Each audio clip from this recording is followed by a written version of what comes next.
अस्सलाम वालेकुम एवरीवन, मैं हूं मोहम्मद तलहा और आप लोग देख रहे हैं तलाश फेस एकेडमी। आज जो फर्स्ट ईयर फिज़िक्स का मॉडल क्वेश्चन पेपर है उसका सेक्शन बी सॉल्व करेंगे। और सेक्शन सी के लिए तो मैं जो है ना लिंक्स अपलोड कर दूंगा, वो इजीली आपको मिल जाएंगी। और सेक्शन बी के अंदर भी आज अगर आप देखोगे ये आ गया हमारा सेक्शन बी, जो कि है शॉर्ट आंसर्स क्वेश्चंस, ठीक है ना, जो कि टोटल जो है वो 25 मार्क्स का है। यहाँ पर हमें क्या करना है, हमें यहाँ पे 5 पार्ट्स जो है वो अटेम्प्ट करने हैं। और यहाँ पर टोटल हमारे पास 3 और ये 9 क्वेश्चन हैं, ठीक है ना। इसमें से हमें अटेम्प्ट करने हैं कोई से 5 क्वेश्चन और 5 नंबर का एक है, तो इसका मतलब जो है टोटल 25 नंबर हो जाएंगे। अच्छा, अगर आप क्वेश्चन नंबर 2 का पार्ट 1 देखोगे तो लिखा हुआ है state and prove the law of conservation of linear momentum, ठीक है ना। तो इसका लिंक जो है मैं डिस्क्रिप्शन में डाल दूंगा। क्वेश्चन नंबर 1 का पूरा लेक्चर है, उसको जाके आप देख सकते हो, और जो कुछ उसके अंदर लिखना है वो ज़रूर वीडियो के अंदर आपको समझ में आ जाएगा। Question number 2, what is difference between static and dynamic equilibrium. Static equilibrium dynamic equilibrium के लिए क्या डिफरेंस है, और plus the state the conditions of equilibrium. तो ये दो अलग अलग लेक्चर्स हैं, दोनों के लिंक जो है मैं डिस्क्रिप्शन में डाल दूंगा क्वेश्चन नंबर 2 के पार्ट 2 से, आप देख लेना। उसके बाद क्वेश्चन नंबर 3 है derive an expression for the variation of g with respect to depth. तो ये भी एक लेक्चर है और डेरिवेशन ही है सीधी सीधी, इसको आपने अटेम्प्ट करना है। यहाँ से जो क्वेश्चन स्टार्ट हो रहे हैं ना, यानी कि 4, 5, 6, 7, 8, 9, ये जो है वो न्यूमेरिकल या साइंटिफिक रीजंस की उसमें आते हैं कैटेगरी के अंदर। तो सबसे पहले क्वेश्चन नंबर 2 का पार्ट 4 जो है, how the magnifying power of the astronomical telescope and compound microscope affected by increasing the focal length of their objective. क्या फ़र्क पड़ेगा अगर मैग्नीफाइंग पावर पर एस्ट्रोनॉमिकल टेलीस्कोप की और कंपाउंड माइक्रोस्कोप की, अगर हम उसकी ऑब्जेक्टिव की फोकल लेंथ को इंक्रीज कर दें। सो क्वेश्चन नंबर 2 का पार्ट 4 है, ठीक है ना। अब समझने वाली बात यह है, वो तो आप उसको एक्सप्लेन करके लिख लोगे, लेकिन मैं मेन रिलेशन बताता हूँ आपको। देखो, सबसे पहली बात, अगर हम बात करें यहाँ पर एस्ट्रोनॉमिकल टेलीस्कोप की, क्योंकि पहले नंबर पे वही है, तो एस्ट्रोनॉमिकल टेलीस्कोप की जो मैग्नीफाइंग पावर है उसके लिए सिंपल सा फॉर्मूला हम यूज़ करते हैं, m is equal to f o divided by f e. जबकि यहाँ पे जो एफ ओ लिखा हुआ नज़र आ रहा है, ये आपको पता है ये किस चीज़ की फोकल लेंथ है, ये है फोकल लेंथ ऑफ ऑब्जेक्टिव, ये है ऑब्जेक्टिव की फोकल लेंथ, ठीक है ना। और इसी तरीके से एफ ई आ गया, एफ ई जो है वो आई पीस की फोकल लेंथ है। तो फॉर्मूला आपको क्लियरली मेंशन करके बता रहा है कि क्या रिलेशन होना चाहिए इनका आपस में। तो याद रखो, अगर हम फोकल लेंथ बढ़ाते हैं ऑब्जेक्टिव की तो मैग्नीफाइंग पावर जो है वो बढ़ जाती है एस्ट्रोनॉमिकल टेलीस्कोप की, यानी कि जो है फॉर एस्ट्रोनॉमिकल टेलीस्कोप जो मैग्नीफाइंग पावर है वो डायरेक्टली डिपेंड करती है एफ ओ पे। अगर हम बढ़ाएंगे फोकल लेंथ ऑफ ऑब्जेक्टिव तो मैग्नीफाइंग पावर बढ़ जाएगी, ठीक है ना। तो इसको आप इंग्लिश में भी लिख सकते हो, बाकी मैथमेटिकली फॉर्मूले के अंदर मेंशन करोगे। और जो सेकंड चीज़ हमें मालूम करनी है, इसके अंदर जो सेकंड पार्ट है वो है about the magnifying power of compound microscope. Compound microscope कैसे जो है वो उस पर डिपेंड कर रही है। तो याद रखो, कंपाउंड माइक्रोस्कोप की मैग्नीफिकेशन को अगर हम लिखेंगे तो कंपाउंड माइक्रोस्कोप की magnification length divide by f o objective, और होता है 1 plus d over f e, ठीक है ना। जो कंपाउंड माइक्रोस्कोप की मैग्नीफिकेशन है उसका यही फार्मूला है। और इस फार्मूले के तहत देखो क्लियरली नज़र आ रहा है यहाँ पर कि अगर हम एफ ओ को इंक्रीज़ करेंगे तो मैग्नीफाइंग पावर जो है वो डिक्रीज़ हो जाएगी। इनवर्स रिलेशन नज़र आ रहा है यहाँ पे। तो अगर हम सारी चीज़ों को कांस्टेंट रखें, तो सारी चीज़ों को कांस्टेंट रखते हुए फॉर कंपाउंड माइक्रोस्कोप जो मैग्नीफाइंग पावर है वो इनवर्सली प्रोपोर्शनल होती है to the focal length of objective. तो इसका मतलब पहले का आंसर आप लिखोगे कि for astronomical telescope if we increase the focal length of objective then the magnifying power increases, and for the second part which is the compound microscope if we increase the focal length of the objective then the magnifying power of the compound microscope decreases. एक increase हो रही है और दूसरी हो रही है decrease. तो इस तरीके से आप इसको लिखेंगे। ये था हमारा क्वेश्चन नंबर 2 का पार्ट 4। नेक्स्ट क्वेश्चन नंबर 2 का पार्ट 5 है prove that the vectors given है। यहाँ पर हमें 3 वेक्टर्स गिवन है और हमें साबित करना है कि ये फॉर्म कर रहे हैं एक राइट एंगल ट्राइंगल को, ठीक है ना। तो पहली बात है कि एक ट्राइंगल फॉर्म कर रहे हैं, ये बात देखनी है, और फिर ये देखना है कि राइट एंगल ट्राइंगल है या नहीं। तो नोट कर लेते हैं पहले तीनों वेक्टर्स, फिर आपको फर्दर समझाता हूँ। क्वेश्चन नंबर 2 का पार्ट 5, जो तीनों वेक्टर्स हैं वो नोट कर लेते हैं। क्या क्या चीज़ है हमारे पास, वेक्टर ए है, वेक्टर बी है और है वेक्टर सी। ठीक है ना। अगर ये ट्राइंगल बना रहे हैं तो ए के कोऑर्डिनेट्स है -4i प्लस के, -4i प्लस का के, और अगर बी की वैल्यू देखी जाए तो बी है 3 1 2 3 1 एंड 2 के, और फाइनली सी की वैल्यू है आई माइनस जे माइनस के, आई माइनस जे माइनस का के। ठीक है ना। तो एक्चुअली हम क्या करने वाले हैं, हम इसको प्रूफ करना है हमें कि ये वाकई जो है वो फॉर्म कर रहा है एक राइट एंगल ट्राइंगल। तो बेसिकली हम इसका प्रूफ करेंगे। तो प्रूफ करने के लिए सबसे पहली बात आप पता है क्या करो, इन सबके मैग्नीट्यूड को मालूम करो, ताकि एटलीस्ट हमें ट्राइंगल का आइडिया हो कि परपेंडिकुलर क्या है, हाइपोटेन्यूज क्या है। तो मैग्नीट्यूड मालूम करो। मैग्नीट्यूड का मतलब होता है एक्स का स्क्वायर प्लस वाई का स्क्वायर प्लस जेड का स्क्वायर। तो अगर अभी मालूम करेंगे यहाँ पर तो ये हो जाएगा -4 का स्क्वायर और प्लस यहाँ पे हो जाएगा 1 का स्क्वायर, तो ये हो जाएगा √17। ठीक है ना। 4 का स्क्वायर 16, माइनस ख़त्म हो जाएगा स्क्वायर से, और 1 का स्क्वायर तो 1 ही होता है। इसी तरीके से अगर b की वैल्यू मालूम करेंगे तो b बराबर आ जाएगा, इसी तरीके से फॉर्मूला इस्तेमाल करेंगे तो वो हो जाएगा यहाँ पर 3 का स्क्वायर, फिर हो जाएगा 1 का स्क्वायर, और फिर प्लस का 2 का square, x square plus y square plus z square. ये हो गया 9 + 1 10 + 4, ये हो जाएगा √14। ठीक है ना। यहाँ पे हमारे पास आंसर आ गया √14। ठीक है जी। 3 का स्क्वायर 9 हो गया, 1 का स्क्वायर 1, और ये हो जाएगा 4, तो ये हो जाएगा 14। इसी तरीके से जब मालूम करेंगे वेक्टर सी का मैग्नीट्यूड, तो वेक्टर सी के मैग्नीट्यूड का आंसर आएगा 1 का स्क्वायर प्लस माइनस के 1 का स्क्वायर और प्लस माइनस के 1 का स्क्वायर। तो हमारे पास आंसर आ जाएगा यहाँ पे √3 के बराबर। तो इसका मतलब यहाँ पर आइडेंटिफाई हो गया है कि विच इज़ द हाइपोटेन्यूज। तो हाइपोटेन्यूज जो है वो ये नज़र आ रही है हमें। ठीक है ना। हाइपोटेन्यूज यहाँ पर आ गई, ये आ गया हमारे पास परपेंडिकुलर, और ये आ गया हमारे पास बेस। और देखो ये तो कंफर्म हो रहा है कि ये ट्राइंगल फॉर्म कर रहा है। कैसे? अगर मिसाल के तौर पे मैं यहाँ पे प्रॉपर्टी इस्तेमाल करूँ तो हाइपोटेन्यूज का स्क्वायर बराबर होगा perpendicular square plus base square के। हाइपोटेन्यूज का स्क्वायर कितना है? ये है 17, परपेंडिकुलर लेट से 14 कर लेते हैं और इसको कर लेते हैं 3, तो 14 + 3 होता है 17। तो एक बात तो कंफर्म हो गई, एक बात कंफर्म हो गई कि ये जो तीनों वेक्टर्स हैं, these 3 vectors form A triangle. एक बात तो कंफर्म हो गई कि ये ट्राइंगल बना रहे हैं। वो राइट एंगल ट्राइंगल है या नहीं, तो देखो मैं आपको बताता हूँ। यहाँ पर वेक्टर ए जो है वो हाइपोटेन्यूज है, तो जब हम इसकी फिगर ड्रॉ करेंगे तो कुछ इस तरीके से ड्रॉ करेंगे कि एक बात कंफर्म हो गई है कि वेक्टर ए जो है ना, लेट से ऐसे बना लेता हूँ, ये हो गया हाइपोटेन्यूज, फिर आ गया हमारे पास वेक्टर बी और वेक्टर सी, तो ये आ गया वेक्टर बी। ठीक है ना। यहाँ पर वेक्टर बी आ जाएगा और यहाँ पर आ गया वेक्टर सी। तो एक बात कंफर्म है कि ए और सी के दरमियान, सॉरी बी और सी के दरमियान में एंगल कितने डिग्री बन रहा है? 90 degree. And we know that if theta जो है वो 90 डिग्रीज है बिटवीन किस किस के दरमियान में? Between b, vector b and vector c. तो एक बात कंफर्म है कि अगर इनके दरमियान का एंगल 90 डिग्री है और मैं वाकई साबित करना चाहता हूँ एंगल 90 डिग्री है, तो याद रखो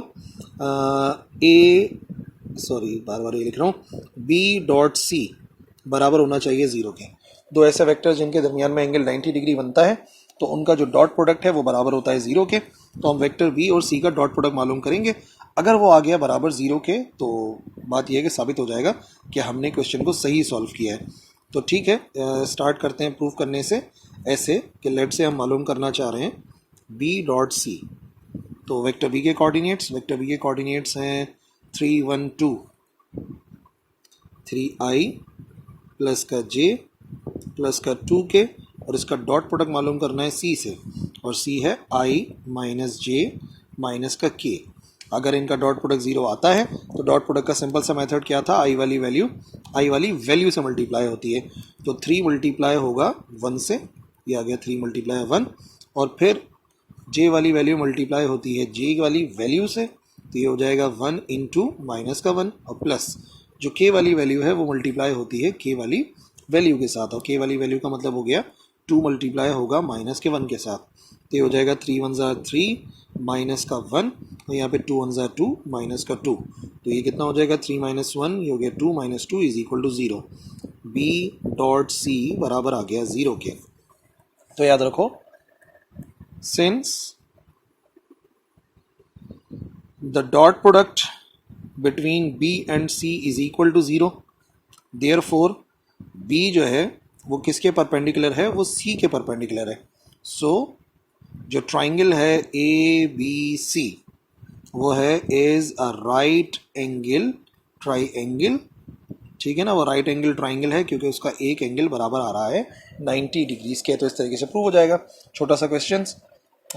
ओके, नाउ नेक्स्ट क्वेश्चन देखते हैं। नेक्स्ट क्वेश्चन है यहाँ पर हमारे पास 6 टू कोहेरेंट सोर्सेज, दो कोहेरेंट सोर्सेज हैं जो 1.8 सेंटीमीटर अपार्ट हैं और इंटरफेरेंस फ्रिंजेस जो बन रहे हैं ऑन स्क्रीन वो 80 सेंटीमीटर अवे है। और जो फोर्थ ब्राइट रिंग बन रहा है, जो चौथा ब्राइट रिंग बन रहा है वो है 1.08 सेंटीमीटर है फ्रॉम द सेंट्रल फ्रिंज। जो सेंट्रल फ्रिंज है उससे ऊपर चौथा जो फ्रिंज बन रहा है उसका डिस्टेंस गिवन है। तो calculate the wavelength of the light used, हमें मालूम करना है वेवलेंथ ऑफ द लाइट जो कि इस्तेमाल की जा रही है। सो न्यूमेरिकल है हमारे पास चैप्टर नंबर 9 से रिलेटेड, क्वेश्चन नंबर 2 का पार्ट 6। ठीक है, लेट्स फॉर्म डेटा। सबसे पहले डेटा फॉर्म करते हैं। तो डेटा फॉर्म करने में हमारे पास आ जाएगी एक बात, जो कोहेरेंट सोर्सेज हैं उनके दरमियान का डिस्टेंस जो कि डिस्टेंस बिटवीन स्लिट्स भी कहलाता है, तो उसको हम डी से शो करते हैं, वो है 1.8 सेंटीमीटर। स्लिट्स भी तो दो कोहेरेंट सोर्सेज की तरह से ही काम करती है ना, तो इस वजह से। और इंटरफेरेंस फ्रिंजेस जो है वो स्क्रीन पे बन रहे हैं, स्क्रीन का डिस्टेंस जिसको हम एल से शो करते हैं वो है 80 सेंटीमीटर अपार्ट, ठीक है, 18 सेंटीमीटर दूर है। और इसी तरीके से जो चौथा ब्राइट फ्रिंज बन रहा है उसका डिस्टेंस है कितना, उसका डिस्टेंस है 1.08। चौथा फ्रिंज बन रहा है और बात यह है कि उसका डिस्टेंस कितना है, चौथे फ्रिंज का डिस्टेंस कितना है। चौथे फ्रिंज का डिस्टेंस इन्होंने दिया है 1.08 centimetre, 1.08 centimetre. So what we have to find, we have to find the wavelength of the light used. वो वेवलेंथ मालूम करनी है उस लाइट की जो कि इस्तेमाल की गई है। ठीक है जी, सो अप्लाई करते हैं फॉर्मूला। देखो, अगर हम मालूम करना चाहते हैं the position of bright fringe, जो ब्राइट फ्रिंज है उससे पोजीशन मालूम करना चाहते हैं with respect to central fringe, जो सेंट्रल फ्रिंज है उसके लिहाज से, तो उसके लिए एक फार्मूला इस्तेमाल होता है सीधा सीधा, y बराबर होता है, ये positions of bright and dark fringes में आप लोगों ने मालूम किया होगा, वो होता है n lambda l over d। ठीक है ना, इससे हम मालूम कर सकते हैं। और n यहाँ पर आ जाएगा जिस भी फ्रिंज की बात कर रहे हैं। तो अगर किसी फ्रिंज की पोजीशन मालूम करनी है तो ये वाला फार्मूला पोजीशंस में फाइंड किया होगा, और मैंने तो अपने लेक्चर में फाइंड करवाया हुआ है, नहीं देखा तो जाके उसको देख के लेक्चर को आप समझ सकते हो। और सब कुछ सेंटीमीटर में नज़र आ रहा है तो चलो सेंटीमीटर में कैलकुलेशन कर लेते हैं, फाइनली आखिर में उसको जो है वो कन्वर्ट कर लेंगे मीटर में। सो y4 हमें गिवन है ना, y4 है तो एन भी आ जाएगा 4, लैम्डा मालूम करना है, l है 80 और d कितना है, d हमें गिवन था 1.8 के बराबर। अच्छा, y4 आ रहा था 1.08, 1.8 इस तरफ जाके होगा मल्टीप्लाई, 4 8 32 और ये आ जाएगा लैम्डा। और फाइनली अगर हमें लैम्डा की वैल्यू अलग करनी है तो लैम्डा बराबर आ जाएगा हमारे पास 1.08 इंटू 1.8 एंड डिवाइडेड बाय, क्या वैल्यू आ जाएगी यहाँ पे, अच्छा जीरो नहीं लगाया मैंने, ये हो जाएगा डिवाइडेड बाय 320। तो हम क्या करेंगे, हम सीधा सीधा कैलकुलेशन करेंगे। अभी कैलकुलेशन में आ जाएगा 1.08, ठीक है, 1.08 इंटू 1.8 किया और फिर डिवाइड कराया उसको हमने 320 से, तो हमारे पास आंसर आ जाएगा 0.006075। तो ये हो जाएगा लैम्डा की वैल्यू, लैम्डा हो जाएगी 0.006075 और ये आंसर आया है सेंटीमीटर में। ठीक है ना, अगर हम इसी तरीके से सॉल्व करते हैं तो हमें ये आंसर मिलेगा। लेकिन अब ये जो सारे यूनिट्स है ये सेंटीमीटर में थे, तो इट इज़ बेटर कि हम उसको कन्वर्ट करें मीटर में। मीटर में कन्वर्ट करने के लिए हम क्या करते हैं, मीटर में कन्वर्ट करने के लिए हम डिवाइड कराते हैं इसको 100 से। So this value divided by 100, हमें क्या मिलेगा आंसर, हमें मीटर में आंसर मिलेगा और वो हो जाएगा 6.0, लैम्डा की वैल्यू आ जाएगी हमारे पास 6.075 10⁻⁻⁵ और आंसर आ जाएगा हमारे पास मीटर्स में। और अगर इसको नैनोमीटर में कन्वर्ट करना चाहो या एंगस्ट्रॉम में कन्वर्ट करना चाहो तो हम इसको एंगस्ट्रॉम वगैरह में कन्वर्ट कर सकते हैं या नैनोमीटर में कन्वर्ट कर सकते हैं, बट बहरहाल हमें आंसर मीटर्स में चाहिए था और ये आंसर आ गया मीटर में, विच इज़ रिक्वायर्ड आंसर। वैसे मैं आपको एक हकीकत बात बताऊँ, इस क्वेश्चन के अंदर कोई ना कोई गड़बड़ तो है। ये जो डिस्टेंस है ना ये मिलीमीटर्स में होने चाहिए, ठीक है ना, तब जाके जो आंसर आएगा वो विजिबल रेंज में आएगा। लेकिन बहरहाल अगर इस डेटा को हम इस्तेमाल करते हैं तो हमें कुछ इसी किस्म का आंसर मिलेगा। ठीक है ना, तो बहरहाल इसी किस्म के आंसर से हमने इक्तफा करना है कि भाई ठीक है ये आंसर हो गया है। Now question number 7, find the speed of sound in air. Speed of sound मालूम करनी है at 50 degree Celsius, at 70 degree Celsius, और स्पीड ऑफ साउंड जो है वो हमें गिवन है, और ये जो स्पीड ऑफ साउंड है ये 0 डिग्री सेल्सियस पर है, वो है 332 मीटर पर सेकेंड, और डेटा में कुछ भी नहीं गिवन है। स्पीड ऑफ साउंड मालूम करने के बहुत सारे फॉर्मूले, बट उसके लिए हमें डेटा गिवन होना चाहिए।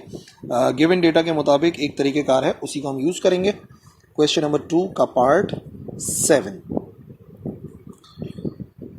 ठीक है, डेटा बना लेते हैं। पहले हमें क्या क्या गिवन है। हमें यहाँ पर गिवन है सबसे पहले जो पहला टेम्परेचर गिवन है, ठीक है, उसको T1 कर देते हैं। ये हो जाएगा कितना, ये है 50 डिग्री सेल्सियस, और दूसरा जो टेम्परेचर हमें गिवन है वो है 70 डिग्री सेल्सियस, और speed of sound eight 0 degree centigrade जिसको हम V0 से शो करते हैं वो गिवन है 332 मीटर पर second.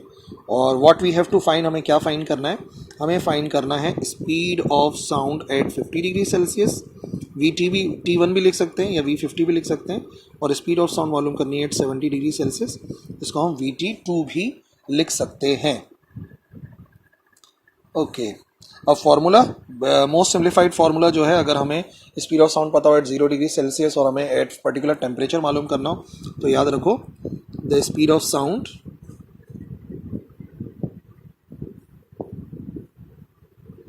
Eight T degree Celsius, capital T कर लो स्मॉल t। बहरहाल फार्मूला था VT is equal to V0 plus 0.61 T के बराबर होता है। ठीक है ना, अब यहाँ पर जो हमें मालूम करना है ये 0.61, ये वो फैक्टर है जिस फैक्टर के मुताबिक अगर हम 1 डिग्री का टेम्परेचर चेंज करते हैं तो स्पीड ऑफ साउंड में कितना फ़र्क आता है। स्पीड ऑफ साउंड में फ़र्क आता है 0.61 T का। मतलब कि अगर मैं 1 डिग्री टेम्परेचर बढ़ाता हूँ तो 1 डिग्री टेम्परेचर बढ़ाने की वजह से जो स्पीड ऑफ साउंड है उसमें इजाफा हो जाता है 0.61 T। तो ये मोस्ट सिंप्लीफाइड फार्मूला है। तो अगर मैं मालूम करना चाहता हूँ एट 50 डिग्री सेल्सियस के 50 डिग्री सेल्सियस पे क्या होगा, तो देखो फॉर्मूले के अंदर मैं यहाँ पे लिखूंगा V50 is equal to V0 आ जाएगा। V0 कितना है, V0 है 332 प्लस 0.61, और T1 कर लो क्योंकि 50 डिग्री सेल्सियस मालूम कर रहा हूँ, इसमें कन्वर्ट करने की भी ज़रूरत नहीं है, तो ये आंसर आ जाएगा हमारे पास 50। सो 0.61 इंटू 50 और फिर प्लस 32 कर देंगे तो डायरेक्टली सॉल्व कर लो। 332 ये आ जाएगा हमारे पास 0.61 इंटू 50 पहले करेंगे, ये हो जाएगा 30.5 प्लस 332, तो ये आ जाएगा 362.5 मीटर पर second, which is very close to the speed of sound at 50 degree Celsius. ठीक है ना, और इसी तरीके से जब हम मालूम करेंगे at 70 degree Celsius, same formula इस्तेमाल किया जाएगा। फार्मूले के मुताबिक VT बराबर होता है V0 प्लस 0.61 T के बराबर। तो अभी 70 डिग्री सेल्सियस की बात हो रही है, तो ये हो जाएगा V70 का नाम दिया था। Speed of sound eight 0 degree Celsius 332 है, 0.61 को मल्टीप्लाई करेंगे T2 यानी कि 70 से, तो ये हो जाएगा 70 इंटू 0.61, ये हो जाएगा 42.7, और इसमें 332 ऐड कर देंगे, ये हो जाएगा 374.7 मीटर पर second, which is very close to the speed of sound at 70 degree Celsius. तो एक ये मालूम करना था 70 डिग्री सेल्सियस पे, और एक ये मालूम करना था। ये हो गए दोनों हमारे आंसर्स, और ये हो गया क्वेश्चन नंबर 7। नेक्स्ट देखा जाए क्वेश्चन नंबर 8। एक ट्रक स्टार्ट हो रहा है from the rest at the top of the slope. Slope के ऊपर है और स्लोप जो है वो 1 मीटर ऊंचा है और 49 मीटर लंबा है। लंबाई बहुत ज़्यादा है, ऊंचाई बहुत कम है। फाइंड इट एक्सेलरेशन, एक्सेलरेशन मालूम करने है। Speed at the bottom of the slope assuming that friction is negligible. Friction negligible है, इंक्लाइन प्लेन से रिलेटेड एक क्वेश्चन है ये। सो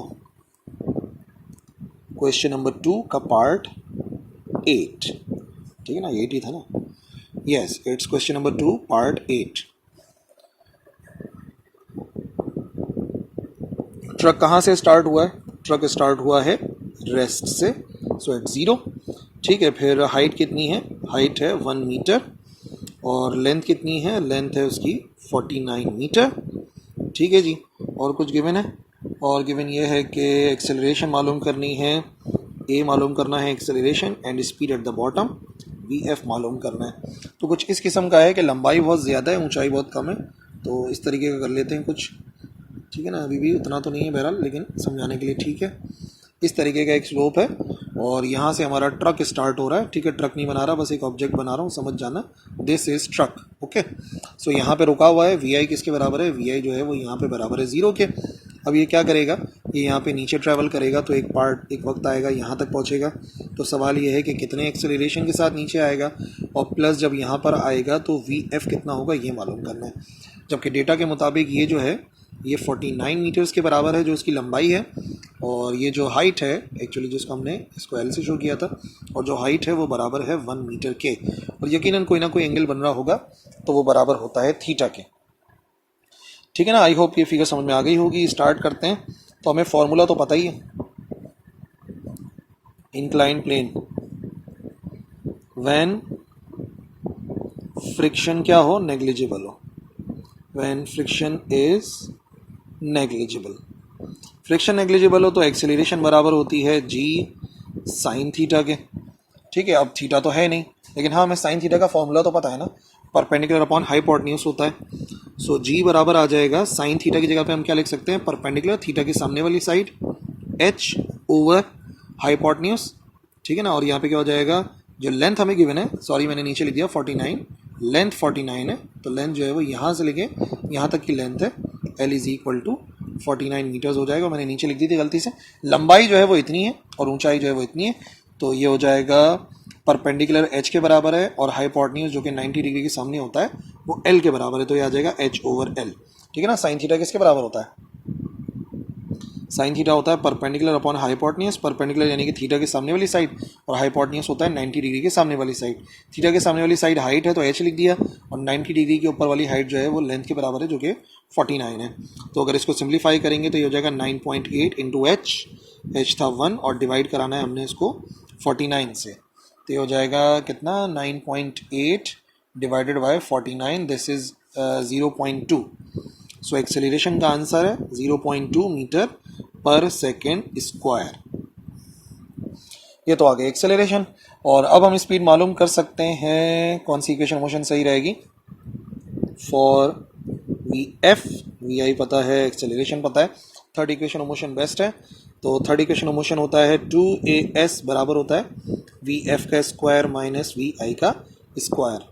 वैल्यूज पुट करते हैं, 2 इंटू एक्सेलरेशन 0.2, डिस्टेंस कितना कवर करा, ट्रक ने डिस्टेंस यहाँ से लेके यहाँ तक का कवर करना है, तो वो कितना है, वो बराबर है 49 के, यानी कि एल के, तो ये हो जाएगा 49 इंटू वी एफ हमें मालूम करना है, और वी आई तो आपको पता है बराबर है 0 के, तो ये हो जाएगा 2 इंटू 0.2 इंटू 49 है, ये हो जाएगा 19.6। ठीक है, और ये किस चीज़ का आंसर आ रहा है, वी एफ के स्क्वायर का आंसर आ रहा है, बट हमें तो वी एफ चाहिए, तो हम क्या करेंगे, taking square root on both sides, तो ये हो जाएगा वी एफ के स्क्वायर का रूट, और ये हो जाएगा 19.6 का स्क्वायर रूट, स्क्वायर से रूट कैंसिल, वी एफ बराबर आ जाएगा 19.6 के स्क्वायर रूट के, and that is equal to 4.42 metre पर सेकेंड। यानी कि जब ट्रक बिल्कुल नीचे पहुंचेगा तो उस वक्त इसकी स्पीड जो है वो बराबर होगी 4.42 मीटर पर सेकेंड के।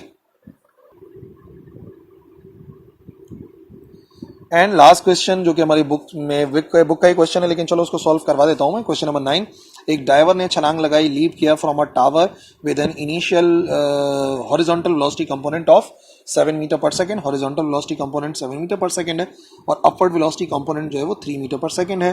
Find the component of her position, जो उसने छलांग लगाई है तो उसकी पोजीशन बतानी है, दोनों पोजीशन के दोनों कंपोनेंट्स बताना है, एक्स और y, after 1 second. Question number 2 का पार्ट 9।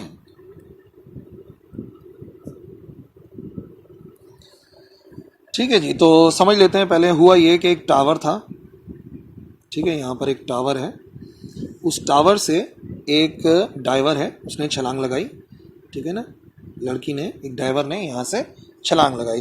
तो जब उसने छलांग लगाई तो यकीनन कुछ इस डायरेक्शन में लीप किया होगा, उसकी कोई ना कोई वेलोसिटी रही होगी, लेकिन हमें जो गिवन है वो हमें उसका हॉरिजॉन्टल कंपोनेंट गिवन है और अपवर्ड कंपोनेंट गिवन है, जिसे हम वर्टिकल कंपोनेंट भी कहते हैं। तो हमें वी नॉट एक्स गिवन है और हमें गिवन है v naught y. V naught x कितना है, वी नॉट एक्स बराबर है 7 के और 3 के, ये हो गया 7 मीटर पर सेकेंड और ये बराबर है 3 मीटर पर सेकेंड की। तो जाहिर सी बात है वो एक ट्रेजेक्ट्री को फॉलो करेगी, जब जंप करेगी इस तरीके से होगा, यानी कि 1 सेकंड के बाद, कुछ टाइम के बाद, लेट से अगर वो इधर पहुंच रही है, कितना टाइम लगा यहाँ से यहाँ तक, टाइम लगा अगर 1 सेकंड, तो सवाल ये है कि उसकी पोजीशन क्या होगी, यानी कि उसने कितना फासला तय कर लिया होगा एक्स एक्सिस के अंदर, कितना फासला तय कर लिया होगा एक्स एक्सिस में। फॉर एग्जांपल अगर यहाँ तक पहुंची तो एक्स में कितना फासला तय किया होगा और वाई में अपनी पोजीशन से कितना फासला तय कर लिया होगा, ये हमें मालूम करना है। और कितने टाइम के बाद, आफ्टर 1 सेकेंड। तो अगर पहले डेटा बना लें, तो डेटा बनाएंगे तो क्या क्या वैल्यू हमें नज़र आ रही है, हमें वैल्यू नज़र आ रही है इधर v0x जो कि बराबर है 7 मीटर पर सेकेंड के, और हमें वैल्यू नज़र आ रही है v0y की जो है कितनी, 3 मीटर पर सेकेंड। और इसी तरीके से टाइम जो है वो हमें गिवन है 1 सेकेंड के बराबर, और मालूम करना है उसके पोजीशन x और y, ठीक है ना, दोनों मालूम करनी है। तो पोजीशन मालूम करने के लिए अगर मैं फॉर एग्जांपल पहले सॉल्व करता हूँ फॉर एक्स कंपोनेंट, तो प्रोजेक्टाइल मोशन के अंदर एक्स कंपोनेंट में एक ही फार्मूला इस्तेमाल होता है और वो होता है s is equal to v t, तो इसी को यूज़ करेंगे। और s को हमने क्या नाम दिया, x को हमने x का नाम दिया है। वेलोसिटी x एक्सिस की लिखी जाएगी और टाइम t आएगा। v0x 7 है, टाइम लगा 1 सेकेंड, तो जाहिर सी बात है उसने सिर्फ 7 मीटर का फासला तय किया हुआ होगा इन x एक्सिस, ठीक है जी। एक्स एक्सिस के लिए तो एक ही फार्मूला है, हाँ वाई एक्सिस के लिए फार्मूले ज़रा ज़्यादा हैं, लेकिन इस कंडीशन में तो बहरहाल एक ही अप्लाई हो सकता है। For y component of position, अगर हमें वाई कंपोनेंट मालूम करना है पोजीशन का, तो वो क्या बनेगा, वाई कंपोनेंट के लिए हमें मालूम करना है पोजीशन, तो सेकेंड इक्वेशन मोशन बेस्ट है, s is equal to v i t plus 1/2 a t square. और अगर हम यहाँ पे बात करें तो हमें क्या मिलेगा, s जो है वो एक्चुअली हमने y का नाम दिया है, वेलोसिटी भी y की लिखी जाएगी, टाइम एज इट इज़ 1/2, और एक ही जगह पर आना चाहिए माइनस का g क्योंकि ऊपर छलांग लगाई है, और टाइम तो बहरहाल हो जाएगा t का स्क्वायर। तो अगर वैल्यूज पुट करें तो v0y 3 के बराबर है इंटू 1 प्लस माइनस माइनस, ये हो जाएगा कितना 1/2, साथ में आएगा 9.8 एंड टाइम है 1 सेकेंड का स्क्वायर। तो 3 इंटू 1 ये बराबर हो जाएगा 3 के, और माइनस का हो जाएगा 4.9, और 3 माइनस 4.9 ये बराबर होगा 1.9 मीटर्स के। तो अच्छा, अब ये माइनस साइन किस बात को शो कर रहा है, माइनस साइन शो कर रहा है कि उसने नेगेटिव वाई एक्सिस के अंदर फासला तय किया हुआ होगा, यानी कि उस वक्त वो डाउनवर्ड मूव कर रही होगी। ये जो है ना वो शो कर रहा है कि उस वक्त उसकी मोशन जो होगी वो डाउनवर्ड होगी, इस वजह से माइनस का साइन आ रहा है। तो एक ये रिक्वायर्ड था हमें पोजीशन, और एक हमें x की पोजीशन रिक्वायर थी, सो हमने दोनों मालूम कर ली हैं। सो आई होप ये आज का जो सोल्यूशन है आपको समझ में आ गया होगा, कोई कन्फ्यूजन होनी नहीं चाहिए, ठीक है ना। और अगर आप कुछ पूछना चाहते हो तो बिल्कुल लिख सकते हो कमेंट सेक्शन के अंदर, मैं इंशाल्लाह रिप्लाई करूँगा। That's all for today. अब हम मिलेंगे नेक्स्ट लेक्चर में, और अगर कोई कन्फ्यूजन है, सेक्शन सी तो बहरहाल क्लियर ही होता है, अगर बोलोगे तो उसको भी अपलोड कर देंगे। But that's all for today, अल्लाह हाफिज़।